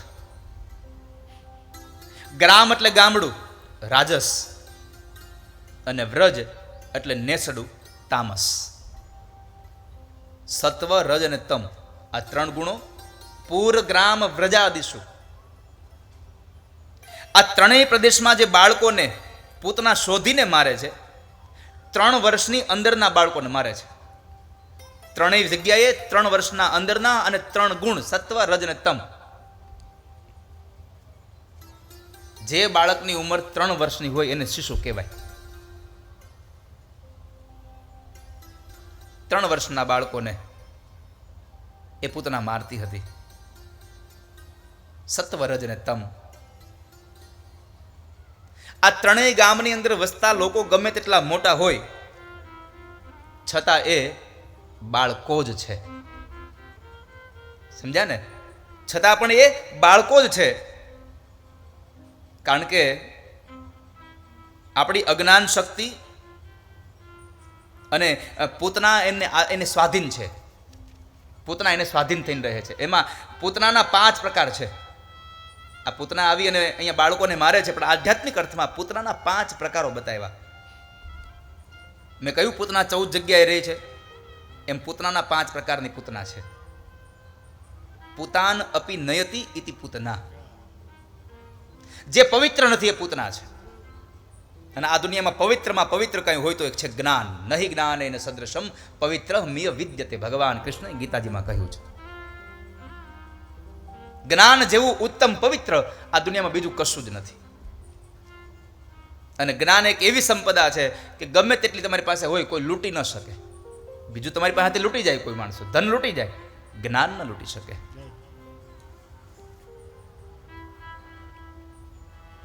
તો 5 પ્રકારની પૂતના. એમાં પેલો પ્રકાર દેહાધ્યાસ, બીજો ઇન્દ્રિયાધ્યાસ, ત્રીજો અંતઃકરણ ધ્યાસ, ચોથો સ્વરૂપ વિસ્મૃતિ અને પાંચમો પ્રાણાધ્યાસ.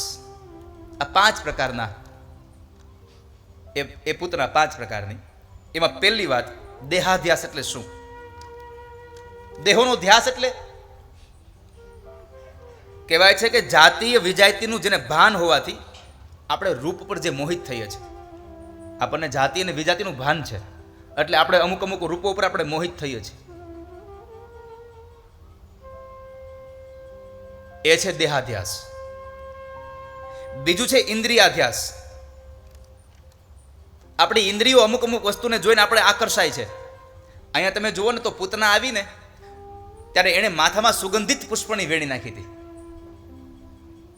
બાળકોને મારનારી છે, પૂતના બાલ ઘાતીની એવું લખ્યું છે. પણ આગળના શ્લોકોમાં સુખદેવજી મહારાજ એ પૂતનાની આખી જ એની આકૃતિનું વર્ણન કરે છે. આટલી સુંદર દેખાતી હતી. હવે તમે વિચાર કરો કે જે બાલ ઘાતીની હોય, જે છોકરા મારી નાખતી હોય, એના રૂપનું વર્ણન કરવાની જરૂર શું હતી? બાલ ઘાતીને એટલે આવી ગયું ત્યાં બધું કે છોકરાને મારવા વાળી છે એટલે આપણી નજરમાં પડી ગઈ કે ખરાબ જ છે, અને છતાં પણ એના રૂપનું વર્ણન કર્યું. શું કામ? એને સુખદેવજી મહારાજની દ્રષ્ટિ દીર્ઘ છે. એણે એ વિચાર પણ સાથે કર્યો કે મારવા વાળી ભલે રહી, પણ આ પૂતનાની ગતિ કઈ બાજુ છે? એને જવું છે ક્યાં? અંતે કૃષ્ણ પાસે. અને કૃષ્ણ પાસે જાય છે ને એના રૂપનો વખાણ કરવા જ પડે સાહેબ. જે કૃષ્ણ પાસે જાય, ભગવાન પાસે જાય, એના વખાણ જ કરવા પડે.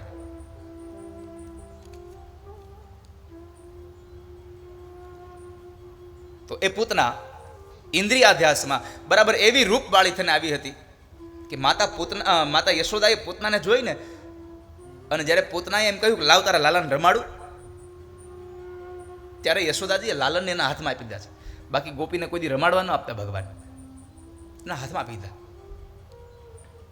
એટલે ઇન્દ્રિયાધ્યાસ, એની વેણીના પુષ્પની સુગંધથી જે મોહિત થયા છે. અમુક આપણે રસાસ્વાદથી મોહિત થઈ જાય કે ઓહો આ તો કેવી રસોઈ બનાવી, બહુ મજા આવી. અમુક વસ્તુ આપણે ક્યારેક સારું સંગીત સાંભળીએ તો મોહિત થઈ જાય, વાહ શું સંગીત વગડે છે. અમુક રૂપને જોઈને આપણે મોહિત થઈ જઈએ, નાસિકા દ્વારા સુગંધ લઈને આપણે મોહિત થઈ જઈએ. તો એ ઇન્દ્રિયાધ્યાસ. અંતઃકરણાધ્યાસ, લક્ષ્મી જેવી લાગતી હતી, આમ જાણે લક્ષ્મીમાંથી જ ઉત્પન્ન થઈ હોય, લક્ષ્મી જેવી લાગતી હતી. આપણને એનું રૂપ ખોટું છે છતાં પણ એવો ભાસ થવા માંડ્યો કે તો સ્વયં જાણે લક્ષ્મીજી આવ્યા છે. એ આપણો અંતઃકરણ ધ્યાન છે. છેલ્લે ચોથું, સ્વરૂપ વિસ્મૃતિ. આપણે હું ઈશ્વરનો છું અને ઈશ્વર મારા, એનું વિસ્મરણ થાય છે. આપણે હું કોનો શિષ્ય, કોનો પુત્ર, કોનો મિત્ર, ધર્મને ભૂલી અને મનનું માન્યું જીવા લાગ્યા, એ સ્વરૂપનું વિસ્મરણ છે. એ સ્વરૂપ વિસ્મૃતિ છે. અને છેલ્લે પાંચમું, પ્રાણાધ્યાસ. પોતાના જ પ્રાણ અને રક્ષણ પોષણ માટે જે કર્તવ્ય નથી ચૂકી જાય, એ પ્રાણાધ્યાસ છે. પોતાના જ કર્મ માટે, પોતાના જ માટે એમાં જીવતો હોય. તો આ 5 પ્રકારની એ પૂતના, દેહાધ્યાસ, ઇન્દ્રિયાધ્યાસ, અંતઃકરણાધ્યાસ, સ્વરૂપ વિસ્મૃતિ અને છેલ્લે પ્રાણાધ્યાસ, આ 5 પ્રકારના રૂપવાળી થઈ અને પૂતના આવી. અને એ પૂતના જ્યારે નંદ બાબાના આંગણે આવી, માં યશોદા પાસે આવીને બેઠી છે. યશોદામાં મોહિત થયા. અને માં યશોદા જ્યારે ઓરડામાં મીઠાઈ લેવા માટે ગયા, પૂતના ભગવાનને પોતાની છાતી ઉપર વિષ લગાડીને આવીને એ વિષ પાવા માટેના પ્રયત્નો કરે. ભગવાને એ વિષનું પાન કરે અને એ વિષ પીતા પીતા ભગવાને પછી એ પૂતનાનો પ્રાણ ખેંચ્યો છે. પણ ભગવાને એનું વિષપાન કર્યું શું કામે? એનું મૂળ કારણ છે કે આ પૂતના ગયા જન્મની અંદર બલિરાજાની દીકરી રત્નમાલા હતી. અને જ્યારે ભગવાન વામન બનીને આવ્યા ત્યારે એટલું કાલું કાલું બોલતા હતા કે રત્નમાલાને થયું કે આવો દીકરો મારો હોય ને તો હું ખોળામાં લઈને એને રમાડું. ભગવાન ત્યારે બોલ્યા હતા કે પૂતના સમય આવશે ત્યારે તારી આ ઈચ્છા પૂરી થશે રત્નમાલા. પણ જેવા ભગવાન વામનમાંથી વિરાટ બન્યા ને એટલે એ જ પૂતનાની એ જ રત્નમાલાની મતિ ભ્રષ્ટ થઈ અને બોલી કે આવા છોકરાને રમાડવા કરતા તો ઝેર પાઈ દેવું જોઈએ. ભગવાને એ પણ સ્વીકાર કર્યું કે રત્નમાલા, તારી આ ઈચ્છા પણ હું સ્વીકારીશ, આ ઈચ્છા પણ પૂરી થઈશ. આપણા બધાની ઈચ્છા ભગવાન પૂરી કરે છે, પણ થાય છે એવું કદાચ આ જન્મે પૂરી ન થાય તો બીજા જન્મે પણ ઈચ્છા પૂરી કરે છે, એ પાક્કું છે. કદાચ મનુષ્યના શરીરમાં ઈચ્છા પૂરી ન થાય તો બીજા કોઈ શરીરમાં પણ ભગવાન એ આપણી ઈચ્છાને સંપન્ન કરે છે. અને એનો તમને એક દાખલો હોત દઈ દઉં. આપણે આ જન્મની અંદર ખૂબ કામ કરતા હોઈએ, પણ આપણી આવક એટલી મર્યાદિત હોય, પણ મર્યાદિત આવક કરતાં આપણી અપેક્ષાઓ વસ્તુઓ પ્રાપ્ત કરવાની વધારે હોય. પગાર ઓછો હોય અને આપણને થાય કે આપણે હવે ઓડી ગાડી લેવી છે. હિતેશભાઈ, ઓડી લેવી છે આપણે, તો ઓડીની ઈચ્છા થાય એટલે પછી શું કરવું પડે? શૈલેષભાઈ, પગાર ઓછો હોય, આવક ઓછી હોય એટલે કાંઈક કાળા ધોળા કરવા પડે, કોકના પૈસા લઈ લેવા પડે, એવું બધું કામ કરવું પડે. અને જ્યારે એવું કામ કરીએ એટલે પાપનો જથ્થો ભેગો થાય. કોકના દિલ દુભાવ્યા હોય, કોઈકનું મન દુભાવ્યું હોય, એટલે પાપનો જથ્થો ભેગો થાય. એટલે બરાબર થાય એવું કે જ્યાં એ બધા પૈસા ભેગા કરવામાં રહીને ત્યાં કાંઈક અઘટિત બને ને આપણે આપણી ઓડી આવે ને તે પહેલાં આપણે ઉપડી ગયા હોય, ઈચ્છા અધૂરી રહી ગઈ.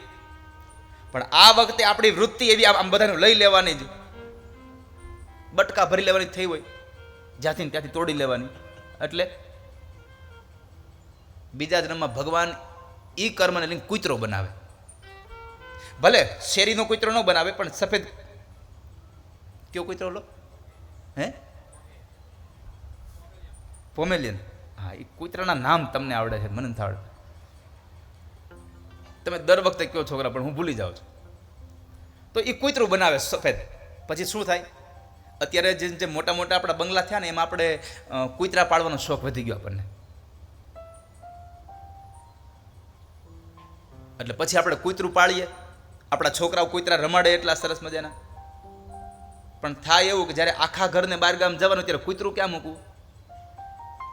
અરે છોકરાઓ કૂતરું હારે લે અને એ કૂતરું વળી પાછું આગલી સીટમાં બેહે, અને એ વળી પછી મોટા માણસો એટલે ત્યાં તો ઓડી હોય જ.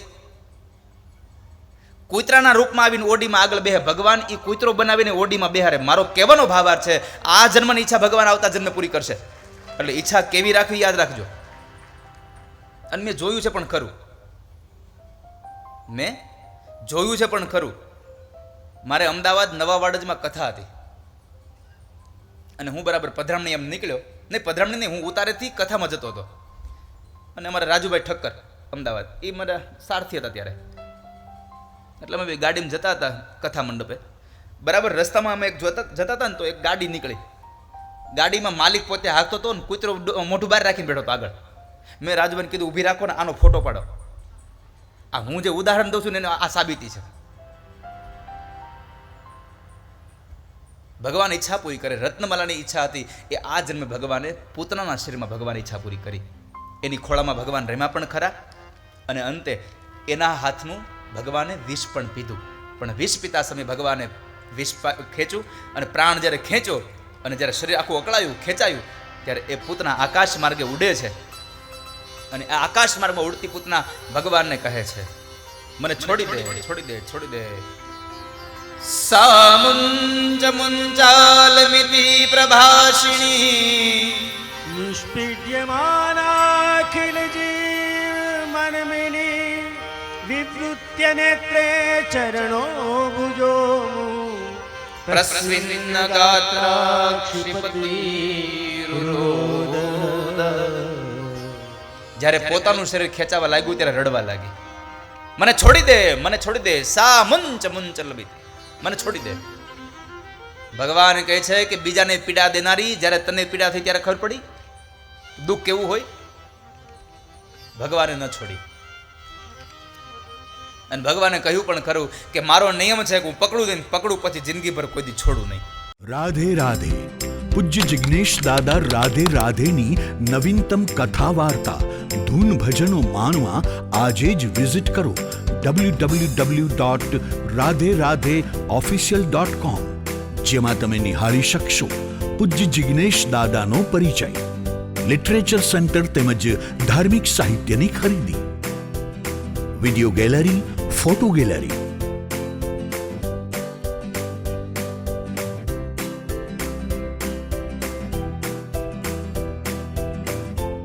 પૂજ્ય જિગ્નેશ દાદાના દિવ્ય સત્સંગ કથા વાર્તાઓનો અનેરો લાભ માણો ઘરે બેઠા. લાઈવ કથાનું પ્રસારણ, આવનારા દરેક પ્રોગ્રામ્સ કથાનું શેડ્યુલ. તો આજે જ વિઝિટ કરો www.radheradheofficial.com. રાધે રાધે. કોઈ પણ સ્થળે હો, પૂજ્ય જિગ્નેશ દાદા રાધે રાધેની સાથે જોડાઈ રહો. ડાઉનલોડ કરો અમારી એપ રાધે રાધે ઓફિશિયલ, જેમાં આપ નિહાળી શકશો લાઈવ કથાઓ, આવનારી કથાઓનું શેડ્યુલ, વિડિયો ફોટો ગેલેરી, નવીનતમ ધૂન, ભજન, કીર્તન તેમજ રિંગટોન, તેમજ પૂજ્ય દાદાના ધાર્મિક સાહિત્ય, ભજન કીર્તનની ડીવીડી, પેન ડ્રાઈવ ઘરે બેઠા મંગાવી શકશો. તો જોડાઈ રહો 24/7 પૂજ્ય દાદાની મધુરમય કથા વાર્તાઓ સાથે. ડાઉનલોડ કરો અમારી એપ રાધે રાધે ઓફિશિયલ.